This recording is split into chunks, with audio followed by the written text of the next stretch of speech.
Prime Minister's facing calls from his own party to implement more immigration cuts ahead of the next election. And That's right. Get on with it. A group of Conservative MPs say the proposed measures would reduce net migration by 400,000 and not cutting migration risks a voter exodus. And the author of the report is in the studio with us. He is Tom Hunt. He's the Conservative MP for Ipswich. 400,000 a year. Well, that's pretty good going because last year legal migration was 606,000. That's the equivalent of a major city coming in every year with no provision for housing, NHS, schools, infrastructure. It's disastrous. I think this is largely about, looking at that 2019 manifesto. We stood in a manifesto saying that we would bring down net migration. It was, At the time, it was around sort of 220,000, and we said we'd bring it down. It's now gone up significantly. This plan that we've published today is a pathway to us getting back on track. It's a pathway to us ahead of the next general election getting just below that figure it stood at 2019, which I still say is too high. But I think it's stage one in rebuilding that trust with the public on this issue. It's about 20 signatories on this report of all Conservative MPs. Why are you having to put such pressure on the leadership when it is a vote winner? Because we see it time and time again that reducing immigration is at the top of the list of the things that people are concerned about. Precisely from what Andrew said about the lack of services to provide for people. Why are you having to do this? Well, I don't think it's... we've ended the EU free movement for the first time in a huge amount of time. We've now got control of our legal migration system. Good news. It's a good news that we can actually have this debate, because actually when we were in the EU and we had EU free movement, this debate would be pointless. So at least we can actually have this debate. So that's something which I think the government deserves credit for. And actually, the Prime Minister has prioritised illegal migration, one of his 5 priorities, and also him and the Home Secretary have said that the numbers are too high, we're going to come down. Already done some things, for example, on student dependence. And it's got to come down significantly by the next general election. I think it's fair enough, that the current figure does take into account the Ukrainian and the Hong Kong refugees. But even taking that into account, it's still far too high. Yeah, and the students, how on earth we allowed these students to come in and then bring all their dependents in? I mean, how many years has that been going on? Well, one of the things in our report, it says that when it comes to international students, we will discriminate between universities unashamedly. So higher quality universities, higher quality courses. Clearly, if you're an international student, you're sort of doing highly important scientific work at sort of Granta Park in Cambridge. That's something we could probably say, we'll go ahead with that. But if you're going to come in and to an underperforming university, studying a degree of very little value to our country, and then bring your entire family with you as well, that is something that... And also the fact that once you finish your degree course, you can hang around for 2-3 years afterwards, even if you haven't got a job. That clearly is not the right thing. So the government have already made some big moves in this. We're going further. We're suggesting more movement. Tom, I think what is a little controversial maybe in the report is that you want to cut down on the visas for care workers. We need more care workers, don't we? Well, I think that that would be gradual, but I think it's important that we realise that there's 30,000 young people currently studying for BTECs in health and social care. We have a large number of people in this country economically inactive. We shouldn't be dependent upon cheap labour from abroad when it comes to our care sector.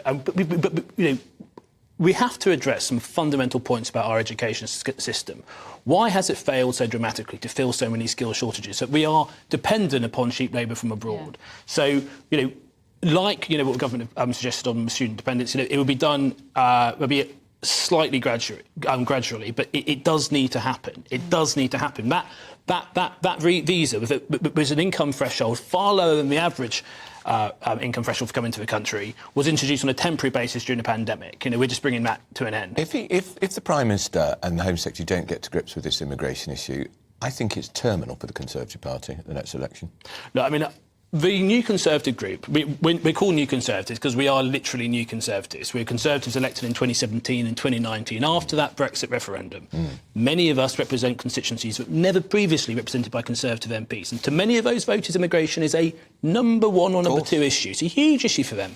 Many of these voters can also see how immigration, it impacts many of the other issues, public services, housing, rapid social and cultural change. So, no, I agree. We've got to, we've got control of the immigration system. We can have this debate, but we've got to bring numbers down to sustainable levels. Ipswich, where I represent, I think over the last 40, 50 years, in many respects, has benefited from immigration. But that was when it was at sustainable levels. I think what we've seen more recently has been numbers that are unsustainable.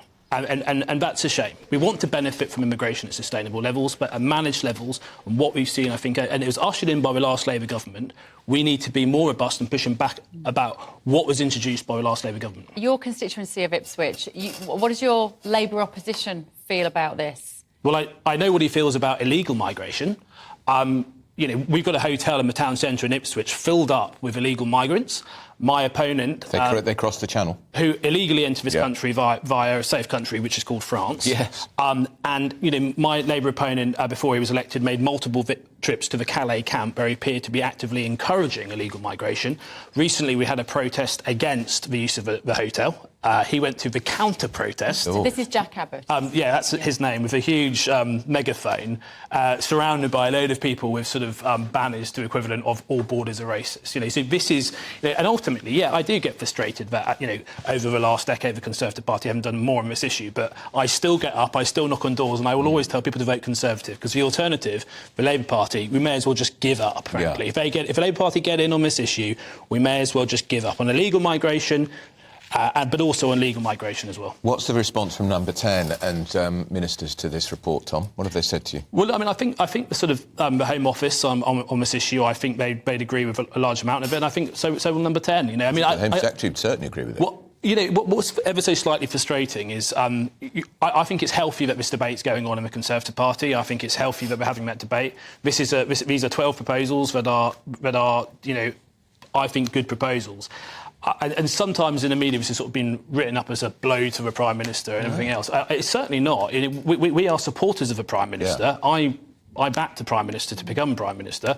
I'm very pleased with his stance on illegal migration, and I've got confidence over time he will deliver results on that. Yeah. So, look, this isn't designed to undermine anyone. This is designed to be constructive, and we're supporters of the Prime Minister. Should you be taking the Rwanda deal back to an appeal? What is really frustrating about that is how it was April 2022 that this policy was first announced. Here we are, 14 months down the line, over 14 months down the line, and the legal establishment of this country is still figuring out whether or not it's OK or not. I know. Yeah. And all these lawyers on legal aid.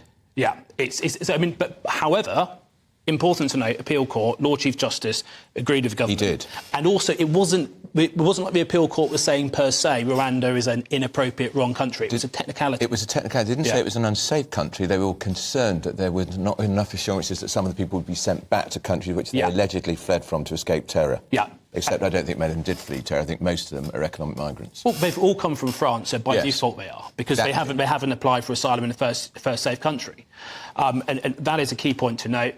I do find it frustrating that many individuals who have never had to live with the consequences of uncontrolled mass migration, huge levels of illegal migration, are many of the most vocal critics of his policies. It's unhealthy, the chasm has opened up between where most of the public are in migration and the reality. This report is part of trying to close that chasm. Yeah. That's good for democracy, and I think it will get better outcomes for this country.